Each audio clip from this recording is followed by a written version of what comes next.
Hey everyone, I hope you're doing well and staying safe during this time. If you're new here, welcome to the channel. Like I said, thank you so much for checking me out. If you haven't done so, please make sure to hit that subscribe button just right below the video. Cool, thank you so much. I really do appreciate it. And if you're returning, welcome back. Thanks again for your support. I truly do appreciate having you here. The SEC has taken their disclaimer even further and now even qualify the use of the words we and us. And guess why, guys? Because we called them out on it. So they have actually changed. They've actually altered the statement on their website. And here is the highlight. The statement represents the views of the staff of the Office of the Chief Accountant, or the OCA. It is not a rule, regulation, or statement of the SEC or the Commission. The Commission has neither approved nor disapproved its content. This statement, like all staff statements, has no legal force or effect. It does not alter or amend applicable law, and it creates no new additional obligations for any person. Our and we are used throughout this statement to refer to OCA staff. Boom goes the dynamite. Look at that. XRP community having an effect on the U.S. regulatory body, the SEC. Gotta thank Stéphane Hubert for pointing that out, and the source is down here if you guys want to check the website out yourself. So, we've got some interesting news. A former executive of the SEC, he believes the regulatory body has a good chance of losing its $1.3 billion lawsuit against Ripple on the merits of the case. This brought to us by Michael at Val5Link. So this has to do with Joseph Hall. He recently did an interview and he believes that the SEC is not yet equipped to handle litigation in cases concerning cryptocurrencies as securities yet, making it hard to win the case against Ripple. And so Joseph Hall, he has some pretty good experience considering he is a former SEC commissioner. He's not the only person that thinks the SEC really doesn't have a leg to stand on. The former executive of the SEC believes the regulator has a good chance of losing its $1.3 billion lawsuit against Ripple on the merits alone. Attorney Joseph Hall also voiced concerns over what the SEC's endgame could be regarding the high-stakes case against Ripple and XRP, which will have ramifications for the entire industry. So that is the other thing we have to be paying attention to. Like I've said on this channel before, this is a landmark case, and this is really going to have an effect on the XRP price. If I bring XRP up right now, it's trading about 73 cents. A little higher than it was yesterday. But guys, this price is suppressed. Of course, XRP and other cryptocurrencies are really just trading in the speculative market at this moment in time. All this movement, everything that we've seen, everything that we've really seen ever, essentially has been based on Bitcoin price movements, and today is no different. Right, even if we just zoom in real quick on the chart here, and we look at it on the hourly, we can see similar moves for XRP as we've seen for BTC. We could see that recent dip down, the recent push back up. So bringing up the XRP chart again, you guys can see similar moves. So everything is basically doing the exact same thing. Bringing up Ethereum as well. You can see that similar dip. Bringing up ADA, similar dip. So at the moment, the spec market is what is controlling the market.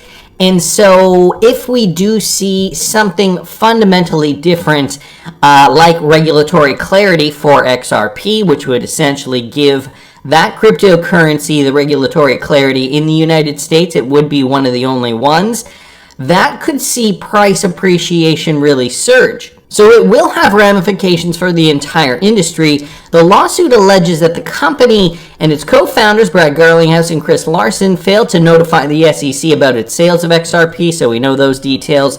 So back to who's being interviewed here. Joseph Hall, former managing executive for policy at the SEC, appeared on the Thinking Crypto podcast with Tony Edwards on February 22nd, and this is what he said, guys.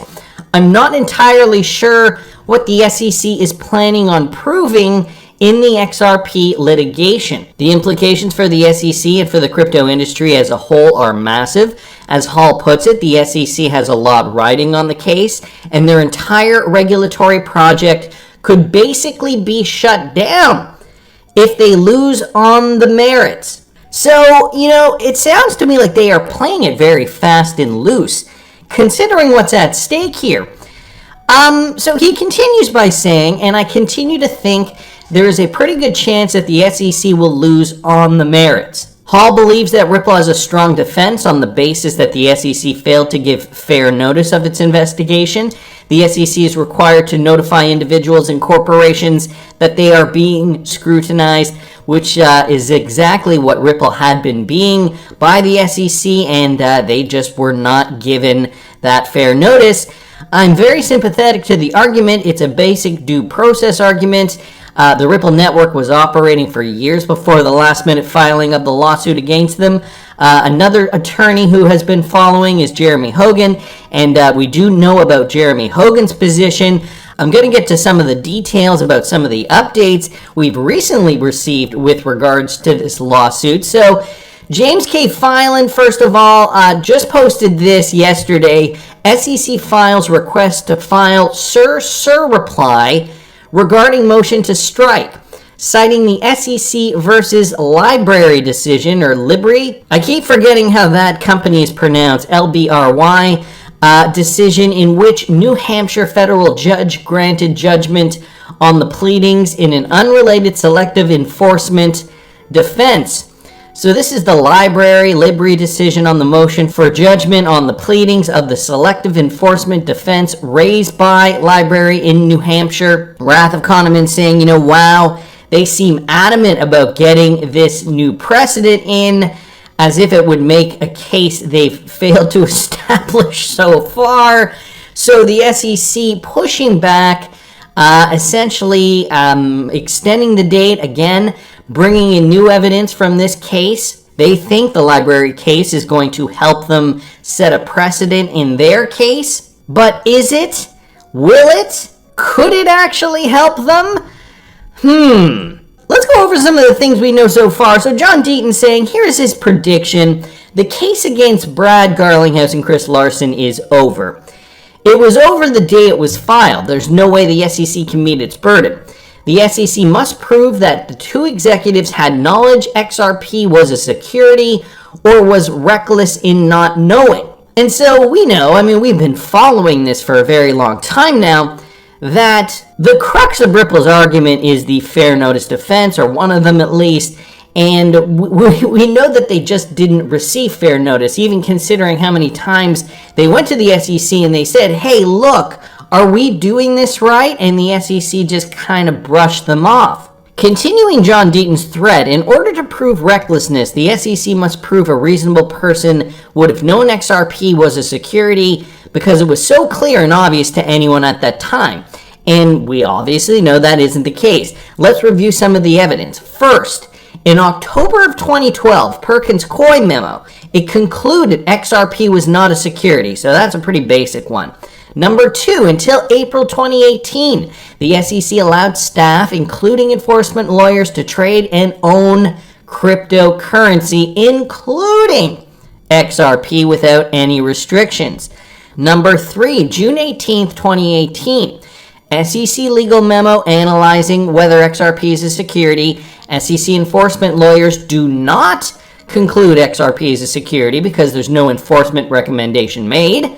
Number four, June 14th, 2018, the Hinman speech. Of course, the famous Hinman speech. Hinman said Ethereum is no longer a security because it's sufficiently decentralized. Since it can be argued the XRPL is at least as decentralized, if not more, it's reasonable to believe ongoing sales of XRP from 2018 forward were lawful. And so he's retweeting out Digital Asset Buy's clip here from the Texas Bitcoin Conference. Nancy Wachtaz, truth teller and partner at Cooley, which is a law firm, member of the Venture Capital Working Group, who submitted the safe harbor memo to Bill Hinman. There's also Wendy Moore, partner of Perkins Coie, They were talking about it in this clip. I will link this in the description. I'm not going to play the clip right now, but I will link this in the description if you guys want to watch it. Number 5, August 20th, 2018. Meeting between Brad Garlinghouse, Joel Katz, who is David Schwartz, with Clayton and Hinman. Brad yells out, "Ripple's in purgatory," because of the lack of clarity over XRP. And at that time, neither Klinman nor Hinman informed Garlinghouse or Ripple that they or the SEC believe XRP is a security. Also, number 6, Coinbase goes to the SEC in January 2019 and informs the SEC it has concluded XRP is not a security and plans on listing XRP the following month. So there was also that. It wasn't only Ripple going to the SEC asking for the clarity. There were other companies, clearly, that wanted to be able to list at that time in the top 5, one of the most popular cryptocurrencies there were in the market, and still, the SEC said nothing to discourage Coinbase, and XRP was listed in February of 2019. So Coinbase, also a very good indication. They're one of the heavy hitters in terms of crypto exchanges in the United States. The SEC did not even give them any indication that XRP or that they could be sued or that they could be charged if they were to list XRP. John Deaton continues, January 1st, 2020, Baylord Inc., a financial investment firm, filed an ethics declaration with the SEC, assuring the SEC that Baylord would only trade digital assets generally accepted in the financial industry as non-securities. And guess what? Baylord decided to list BTC, Ethereum, and XRP. And so here are just some screen grabs just to demonstrate that that was the case. They've even listed it here. They have decided to allow 3 investments, 3 cryptocurrencies, Bitcoin, Ethereum, XRP, that are generally accepted to be currencies and are not currently subject to regulation by the SEC. These 3 cryptocurrencies are treated as non-covered securities. Outside of these cryptocurrencies, investment or other cryptocurrencies is prohibited. Please note the following. So they were even being very careful at that time, and yet the SEC still decided to crack down on XRP and Ripple. And so the tweet thread goes on. So he just summarizes the rest of this. And again, I will link this tweet thread. It's a very informative tweet thread here. I love the Ernest gif. Back up the truck, Vern. That was a terrible Ernest impression. But anyway, I think this does speak volumes. I think John Deaton really does nail it very, very well here in this tweet thread. So what is this library document that they're bringing forth? And is it going to have an effect on the case at all? Ripple responds to the SEC. Library separately pled a fair notice defense that the SEC did not even ask the court to strike, and which remains pending in the case. The SEC's omission of this fact from its SIR reply application is remarkable. So what is this and how are they going to use it? Fred Rispoli responding on Twitter at FreddyRiz. My thoughts on the request for a surreal reply by the SEC. First, this is getting even more beyond ridiculous. I've never seen this many post-pleading SIRs ever. This is a tweet thread 1 of 8. Okay, he goes. Second, Judge Torres will probably allow it, but that will allow Ripple to respond as well. So my previous estimate this would be decided likely by March 11th is now being pushed back a minimum of 2 to 3 weeks, which would bring us to roughly around the beginning of April if it is granted. So we are going to get a response by the beginning of April. This is what Fred Rispoli expects. Exceedingly clear the SEC only plan is to delay. So they're grasping at straws. They are looking to delay.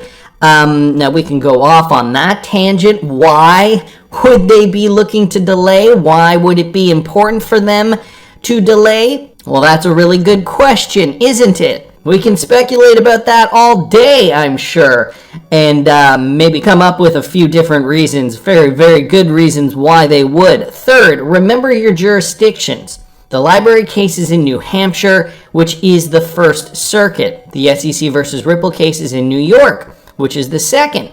This is an out-of-circuit sister district court that Judge Torres is even less obligated to consider than a fellow district in the same circuit. So that is another reason why it likely won't fly. Fourth, the judge in the library case was placed on senior status just last year. He had been on the bench for a while, and his opinion was incredibly short and very deferential to the SEC. Also, as an aside, wouldn't you know, library is being represented by none other than Perkins Coie. Fifth, getting to the actual case law, there is a big difference between selective enforcement defense and fair notice defense. This is the first thing Ripple will argue. In fact, library did plead a fair notice defense, and the SEC did not move to strike that. So that's interesting. Next, the facts of what library did compared to Ripple are significantly different. So in terms of the case law here, it doesn't sound like either of those things are similar. And even in their selective enforcement defense, the judge states library did not do a good job, stating why the SEC's other enforcement actions can be discounted. Again, haven't read the pleadings, but library either didn't do a good job or the judge glossed over it because he already predetermined the result. So by bringing in this library case, it does sound like it isn't even really that, or rather it's not going to be that beneficial to the SEC's case. For all these reasons, there's so many holes in it. It's so different in a lot of ways, and so it doesn't sound like, and I mean, I'm no lawyer, but it doesn't sound comparatively like it is any good evidence to bring up as case law.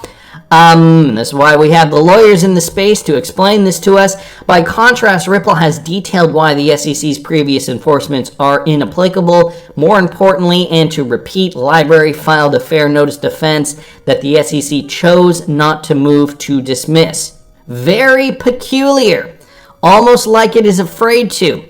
Ultimately, selective enforcement is a very tough defense to win. Lastly, from the timing perspective, this motion was decided in half the time of Ripple's FND, fair notice motion, and that is also extremely odd.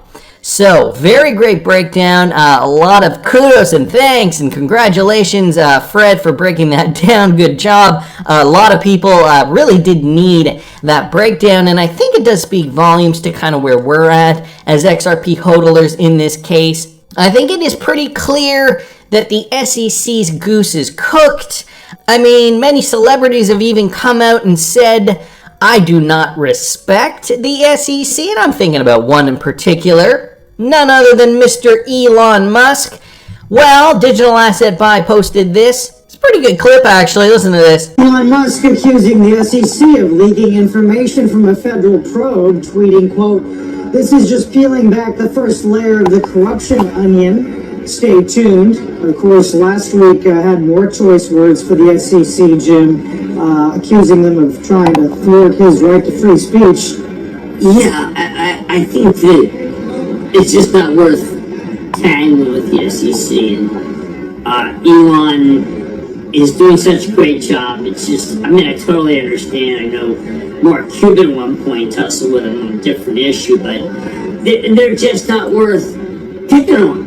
It just doesn't get you anywhere. So, I think he's a great man. I mean, it's just my own advice that stay focused. Just stay focused. It seems the same thing to the SEC, by the way, though. I mean, they're doing all these weird potential rulemaking for hedge funds and disclosure. You know, I'm glad you mentioned it. It's weird to me, given crypto and so many things where we're still waiting. Yes, still waiting. And a lot of people feel that he's off the reservation. Yes. I don't, but he's in common phases. He's really going full board on a lot of issues that don't really... Gensler, I know, he is on stuff like, these are sophisticated investors in these funds. Why has this become such an obsession? I think I'm going to have to get to the bottom of that thing, because it doesn't make sense. Whoa, so the panel on CNBC just ripping Gary Gensler a new one. What the heck is going on over there? Is he off the reservation or what? Of course, started this clip with that Elon Musk quote, and I don't have the 60 minutes clip up here. I love showing that every now and then. No, I do not respect the SEC. Famous quote there from Elon Musk. So what's going to happen, guys? Joseph Hall now coming to the table saying, yeah, they are not going to win this on the merits alone. So they are grasping at straws. And so this is probably why they are bringing out case law, whatever they can find. In this case, the library case or the Libri case. Please, somebody tell me in the comments how to pronounce it. They're bringing this up, this case law that doesn't really even connect to what their main point is. I think they're losing focus. I think they're grasping at straws. I think the team over there at the SEC, at least they seem very burnt out. So if they do not win on merit alone, will Ripple have to settle, or will this go to trial? Will they get everything they want? And what will the price of XRP be once that happens? Will it decouple from the rest of the market? I'm your guy. I will keep you posted. I'm your advocate. I'll be back on a daily basis, usually multiple times per day, with these videos to keep you updated with everything going on. So I hope you enjoyed the video. If you haven't done so, make sure to hit that subscribe button. Feel free to share any of my videos with your friends, family, social media, or anybody who may care to listen. Thanks so much for your continued support. I'm always here for you. I want to help you through this time. So thank you so much for continuing to choose me. Enjoy your day, stay safe, and I'll catch you again probably in a couple hours. Thanks, everybody. See you later.